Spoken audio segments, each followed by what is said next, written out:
अब जैसा कि हम सभी जानते हैं, एक प्रोफेशनल रेसलर के हथियारों में सबसे इम्पोर्टेंट हथियार उसका फिनिशिंग मूव होता है। ये फिनिशिंग जैसे कि GTS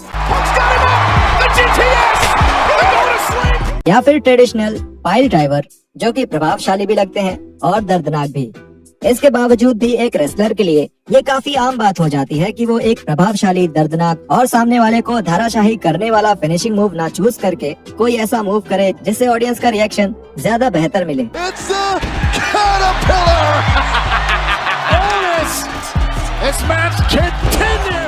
और WWE में ऐसे भी कुछ मूव्स रहे हैं जिन्हें देखकर ही लगता है कि उनसे एक मक्खी भी नहीं मरेगी। पर वो मूव्स हैं कौन से? The people's elbow.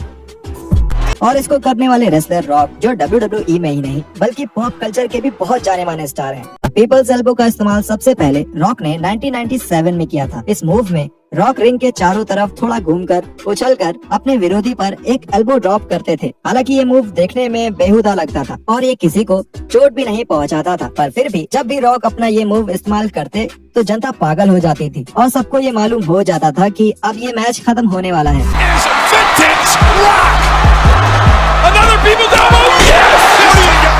हाल ही में ट्रिपल एच ने इस मूव के ओरिजिन के बारे में बताया। मुझे लगता है रॉक ने पीपल्स एल्बो का सबसे पहली बार इस्तेमाल उस मैच में किया जिसमें हम टेकर को हंसाने की कोशिश कर रहे थे। ये एक मजाक की तरह शुरू हुआ, पर इसको जनता का बहुत अच्छा रिएक्शन मिला, जिसकी वजह से सब इसके साथ आगे बढ़ गए।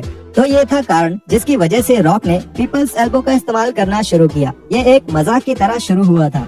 The rear view.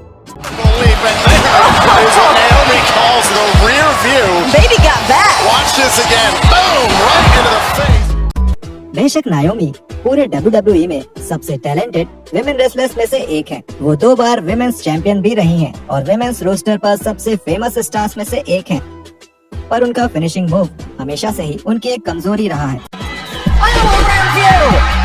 नायोमी rear view नाम का एक फिनिशर का इस्तेमाल करती है, जिसमें वो कूदकर अपने पिछवाड़े से विरोधी के मुंह पर मारती है, जिस वजह से इस मूव का नाम रियर व्यू पड़ा। पर ये साफ नहीं है कि ये सच में एक रेसलिंग मूव है या कोई मजाक। हालांकि ये पक्का है कि ये मूव भले ही आज से 20 साल पहले देखने में अच्छा लगता हो, पर ये आज के जमाने लायक तो बिल्कुल नहीं है। John Cena's 6th move of Doom.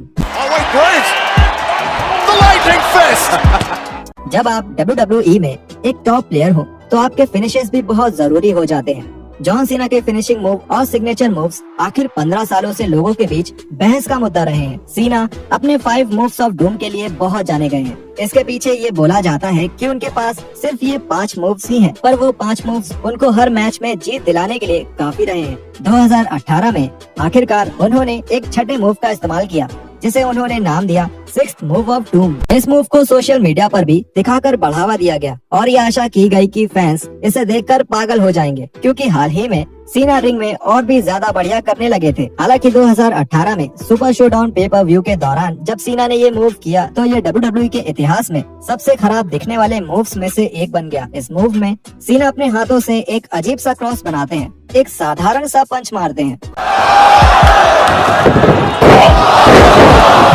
वहाँ मौजूद फैंस को समझ नहीं आया कि इस पर क्या प्रतिक्रिया दी जाए, क्योंकि ये मूव बहुत ही ज्यादा बेकार था। उससे भी बुरी बात ये रही कि एलाइस को ये साधारण से पंच को एक फिनिशिंग मूव की तरह लेना पड़ा, जिससे ये खतरनाक तो नहीं बल्कि एक भद्दा मजाक जरूर लग रहा था, क्योंकि उस मूव में किसी भी रेसलर को हराने की ताकत नहीं थी। The Samoan spike.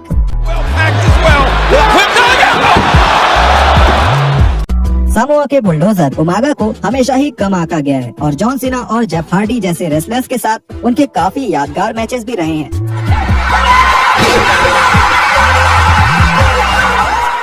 पर एक कारण जिसकी वजह से WWE उमागा का साथ नहीं दे पाई वो थी उनकी फिनिशिंग मूव। उनका फिनिशर उनके पूरे अवतार के साथ सही नहीं जा रहा था।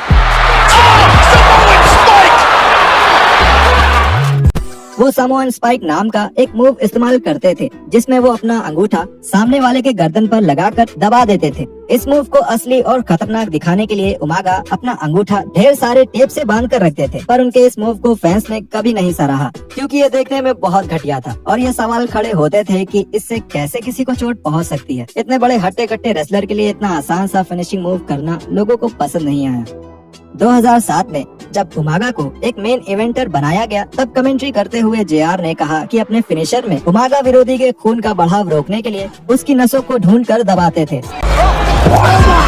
Samoan lock spike right into the carotid artery, the throat of Ric Flair. पर उसका कुछ असर नहीं हुआ क्योंकि फैंस को ये साफ दिखाई देता था कि उमागा अपने विरोधियों का कंधा दबाते थे, ना कि कोई नस।